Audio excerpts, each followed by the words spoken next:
नमस्कार मंडळी, कसे आहात सगळे? अंतरा फूडी ब्लॉगमध्ये तुमचं स्वागत आहे. तर आज मी तुम्हाला दाखवणार आहे प्लम केक. तर त्यासाठी लागणारं साहित्य घेतलेलं आहे.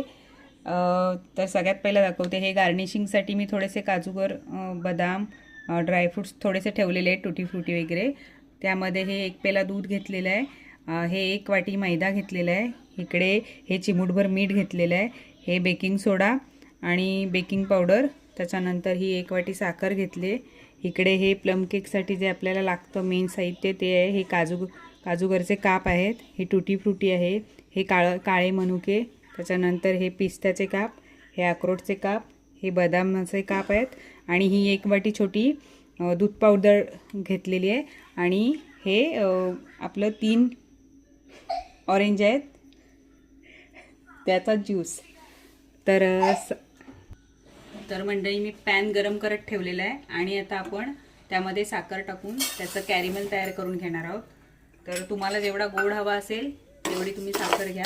तर ह्याचं आपण कॅरेमल तयार करून घेऊया. सगळ्यात पहिलं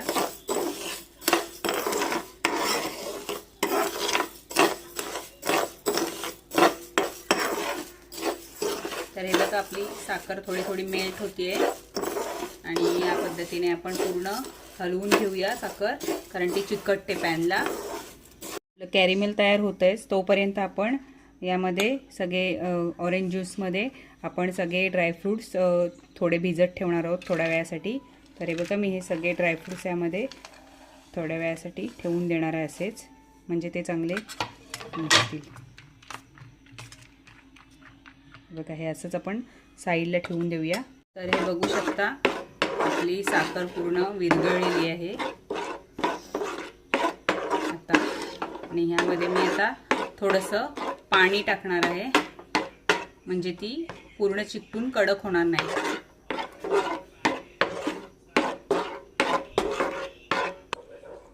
तर हे बघा, या पद्धतीने कॅरेमेल आपलं तयार झालेलं आहे. आणि गॅस आता मी बंद करते आणि थोडंसं एक पाणी घट्ट होऊ नये यासाठी. आता ते लगेच सुकतं.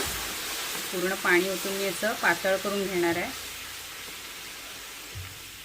तर बघू शकता, नाहीतर ते असं घट्ट होईल एकदम. असंच ठेवलं तर ही नक्की काळजी घ्या.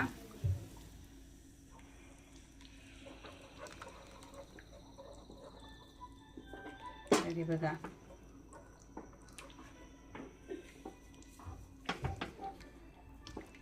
तर आता आपण बाकीच्या रेसिपीकडे वळूया. हे मी दूध घेतलेलं आहे. यामध्ये मी 1 पळी तेल घालणार आहे.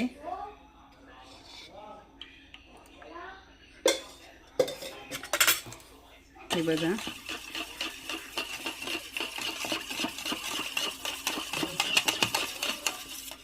यामध्येच मी हे आपलं मैदा ॲड करते.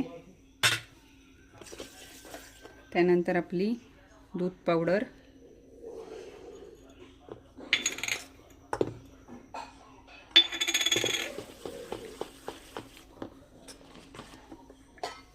आणि हे सगळं आपलं जे भिजत ठेवलेलं मिश्रण होतं ते पण ह्यामध्ये ॲड करणार आहे.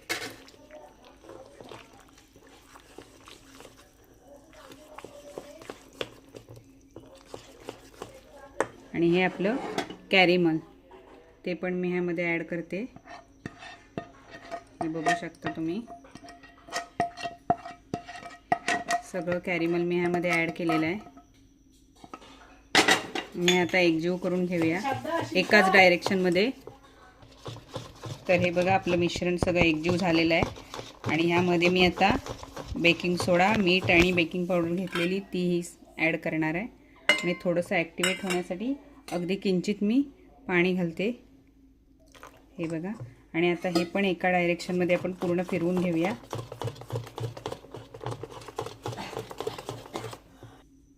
हे बघा, आपलं बॅटर मस्त फुलत चाललेलं आहे. तर आता आपण, मी हा टीन एक घेतलेला माझ्या घरातला आणि त्याला मी ऑइल लावून थोडंसं मैदा लावून ठेवलेला. तर आता त्यामध्ये आपण हे सगळं बॅटर घालूया.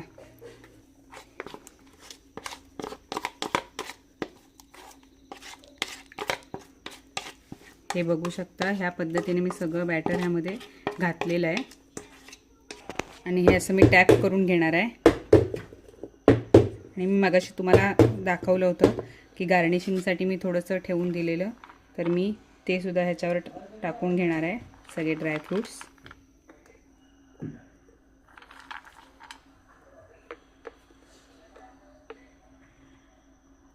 हे बघा, मस्त आपला केक दिसतोय छान. आणि मी आता कढई गरम करत ठेवलेली होती, तर आपण त्यामध्ये ठेवून घेऊया. तर बघा, मी कढई गरम करत ठेवली होती, तर ह्यामध्ये आता आपण हे बॅटर ठेवून घेऊया आणि एक 40 मिनिटासाठी आपण हे असंच ठेवून देऊया आणि मग बघूया.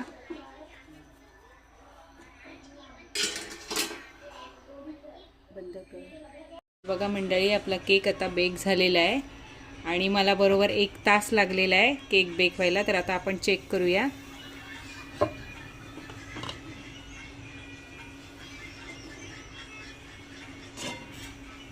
तर बघा, मस्त असा केक दिसतोय आणि चेक करूया. हे बघा, पूर्ण क्लीन आले सुरी. आणि आता थोडा थंड होण्यासाठी मी ठेवून देणार आहे आणि मग तुम्हाला दाखवणार आहे आपला केक कसा झाला आहे तो.